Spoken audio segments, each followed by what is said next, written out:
Bismillahirrahmanirrahim. Assalamualaikum warahmatullahi ta'ala wabarakatuh.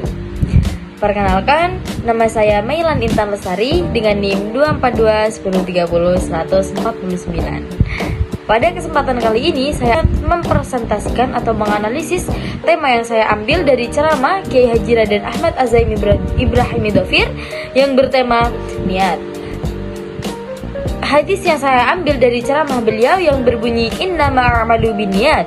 Sesungguhnya setiap amal tergantung pada niatnya dan setiap orang akan mendapatkan sesuai apa yang ia inginkan. Hadis riwayat Bukhari dan Muslim. Yang pertama yaitu bagaimana dai menafsirkan hadis itu, yaitu menurut beliau niat adalah fondasi dari semua amal, yang artinya baik atau tidaknya sesuai perbuatan hanya dilihat dari bentuk luarnya, tapi dari niat dalam hatinya.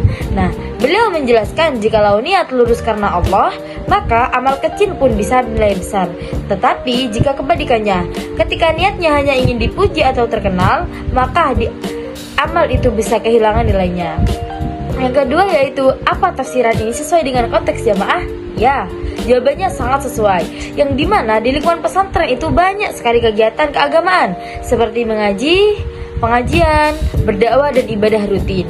Yang dimana semua kegiatan itu bisa dijadikan rutinitas atau disertai dengan niat yang benar, maka pengingat tentang niat ini tepat sasaran.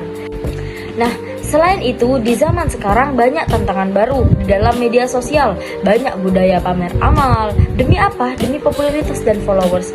Nah, pesan dari beliau yaitu tentang niat menjadi sangat relevan. Agar kenapa? Agar umat tidak terjebak pada amal yang hanya terlihat bagus dari luar, tetapi kosong di dalamnya. Nah, namun beliau juga menyampaikan pesan. Yang pertama yaitu tetap melakukan kebaikan.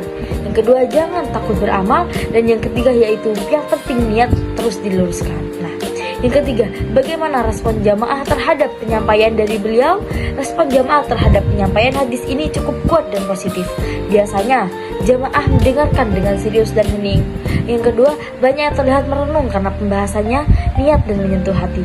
Yang ketiga yaitu saat kiai memberi contoh lucu atau sindiran halus, jamaah tertawa dan mengangguk. Nah, dalam jangka panjang ini, santri dan jamaah menjadi lebih sadar karena untuk meluruskan niat. Yang kedua, saling mengingatkan agar tidak riya. Yang ketiga yaitu ibadah dan kegiatan dakwah dilakukan secara lebih tenang dan tidak berlebihan. Nah,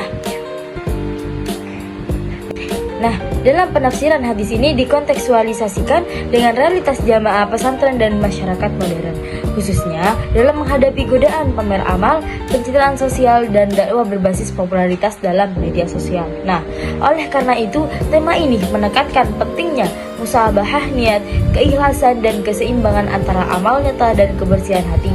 Agar apa? Agar dakwah tetap membawa dampak spiritual dan sosial yang autentik. Nah, jika kamu mau, aku juga bisa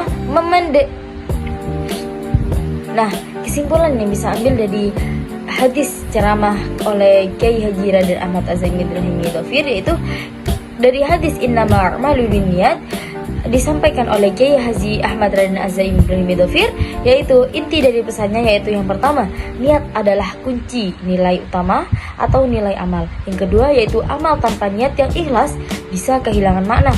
Yang ketiga yaitu pesan ini sangat cocok dengan kondisi jamaah pesantren dan masyarakat modern, yang dimana respon jamaah pun positif dan berdampak pada sikap sehari-hari.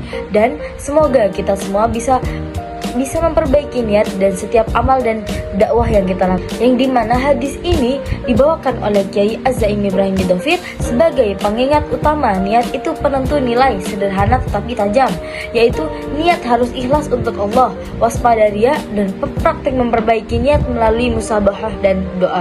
Yang ketiga itu sangat cocok dalam pesantren dan masyarakat sekarang punya masalah riya dan motivasi duniawi. Jadi nasihat ini relevan, hanya perlu diseimbangkan supaya orang tetap aktif berbuat baik dan jangan takut beramal karena khawatir salah niat. Nah, cukup sekian yang bisa saya sampaikan. Kurang lebihnya mohon maaf. Wassalamualaikum warahmatullahi wabarakatuh.